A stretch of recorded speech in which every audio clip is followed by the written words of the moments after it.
င်္ဂလာပါအမနာမည်ကတော့မထညာဖြစ်ပါတယ်ဒီ China Clean စေယုံကြီးရဲ့ International Marketing Manager ပါ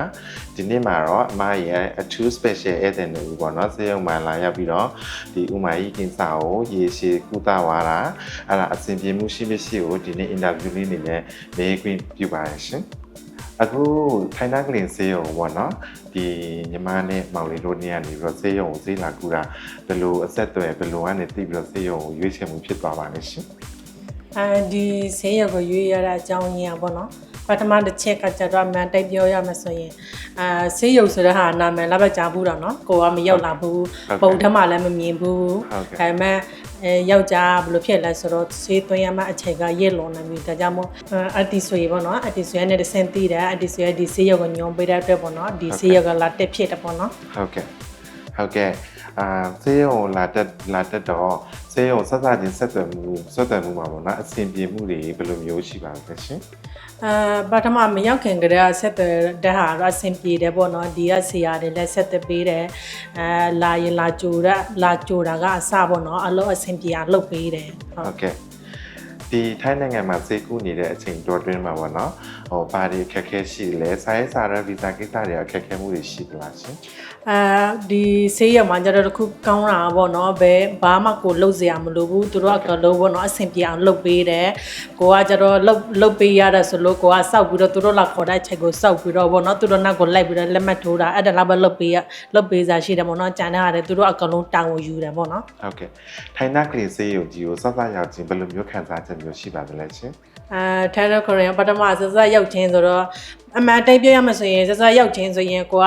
ယောဂကြောင့်မလို့ဒါလာတင်တာဖြစ်တယ်ပေါ့နော်ဘာလို့လဲဆိုရင်အချိန်ရလည်းမရှိဘူးပထမတစ်ချက်ကအချိန်မရှိဘူးအဲ့ဒါကြောင့်မို့ဒီဆေးရက်ကိုတင်ကြည့်တယ်ဒါပေမဲ့ဆေးသွင်းပြီးတော့6ချိန်ညမှာကိုကကြတော့ပေါ့နော်ယုံကြည်မှုရှိသွားတယ်ဘာလို့လဲဆိုရင်ကိုကဆေးသွင်းပြီး6ချိန်ညမှာသူ့ယောဂတော်တော်တက်တာလာတယ်ပေါ့နော်ဆေးရဝန်ကလည်းတော်တော်ကောင်းတယ်လက်လိုက်တယ်လို့ပြောရမှာပေါ့နော်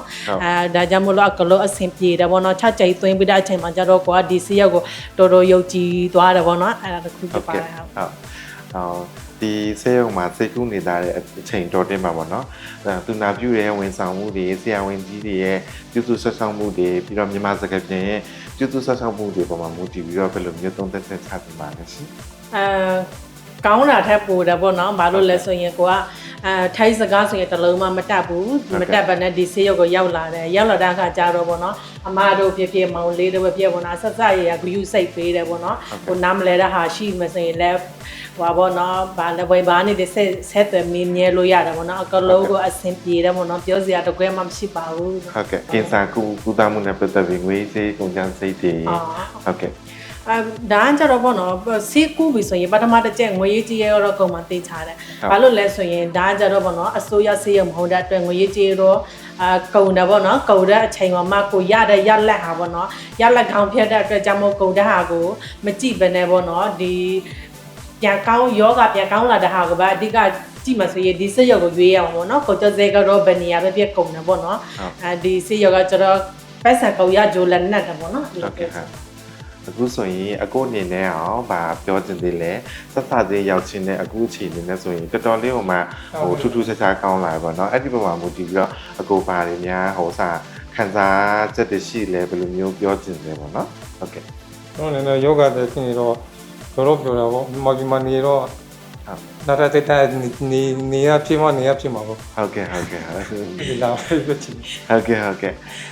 အဲ့ဒါဆိုတော့နောက်ဆုံးအနေနဲ့ပေါ့နော်ဒီထိုင်းနာကလင်စေးယုံကြီးကိုဒီမြန်မာပြည်ကနေပြီးတော့ဆေးလာကူးခြင်းနဲ့ဟိုစပါတော့ဒီဧည့်သည်တွေပုံမှာမူတည်ပြီးတော့ကိုယ့်အနေနဲ့ဘယ်လိုမျိုးအကြံပြုခြင်းလဲပေါ့နော်ပြီးတော့ဝန်ဆောင်မှုတွေဘယ်လိုရှိတောင်းဘယ်လိုမျိုးဟိုချပြခြင်းလဲပေါ့နော်တစ်ချက်လေးရှင်းပြပေးပါရှင်ဒီဆေးရပေါ့နော်ပထမတစ်ချက်ကကြတော့ပထမတစ်ချက်ကောင်းတာကြတော့ကိုကဟိုပါဘောနော်ထိုင်းနားမလဲတဲ့အတွက်ကြောင့်မလို့ဘာမှထိုင်းနားမလဲတာကအကြောင်းမဟုတ်ဘူးဘာမှကိုနားမလဲတာဒီကိုစောက်ရလာတာခါကြတော့ဘောနော်ကိုဟိုကနေမရောက်လာခင်တော့ဆိုစိတ်ပူရတယ်ဟိုကရက်30တို့ဘာလဲ passport တက်တက်ကိုတာတို့ visa တက်တက်ကိုတာအဲ့ဒါစိတ်ပူရတယ်ဒါပေမဲ့ဒီဆေးရမှာဘာမှသူတို့ဘောနော်သူတို့ကလို့အဆင်ပြေအောင်လုပ်ပေးထားတယ်ဘောနော်ဒါတခုကောင်းတယ်ပြီးတော့ဝန်ဆောင်မှုလက်ကောင်းတယ်ဆရာဝန်လက်ကောင်းတယ်ဘောနော်စကားပြန်ကလေးတွေလက်ပေါ်ရရှိတဲ့အတွက်ဒီဆေးရမှာရွေးမစရာအကောင်းဆုံးဆေးရပါလို့ပြောချင်ပါတယ်ဟုတ်ကဲ့အခုအမထိုင်ရနေတယ်ပေါ့နော်ထိုင်နက်နေစေယုံကြီးကိုယုံကြည်စိတ်ချရောက်စွာနဲ့ပေါ့နော်ဒီလိုမျိုးဟိုစေကုသခံယူမှု ရယူသွားတဲ့အတွက်အရန်ကိုကျေးဇူးတင်တယ်အောင်မြင်နဲ့လည်းအခုချိန်ထိဟိုစာကောင်းမွန်နဲ့ဟိုကုသနိုင်တာကိုလည်းကျေးဇူးတင်ပါတယ်ဒီအနေနဲ့ပတ်သက်ပြီးတော့မြန်မာပြည်ကဧည့်သည်တွေလာခြင်းနဲ့ဆိုရင်တော့ China Clean စေယုံကြီးရဲ့ International Marketing Department ကိုတိုက်ရိုက်စုံစမ်းဆက်သွယ်လို့ရှိပါတယ်ရန်ကုန်မှာလည်း China Clean စေယုံကြီးရဲ့ရုံးခွဲရှိပါတယ်ရုံးခွဲကိုလည်းဆက်သွယ်စုံစမ်းမြင်လို့ရပါတယ်ရှင်အားလုံးကျေးဇူးတင်ပါတယ်ရှင် ကျေးဇူးတင်ပါတယ် ကျေးဇူးတင်ပါတယ်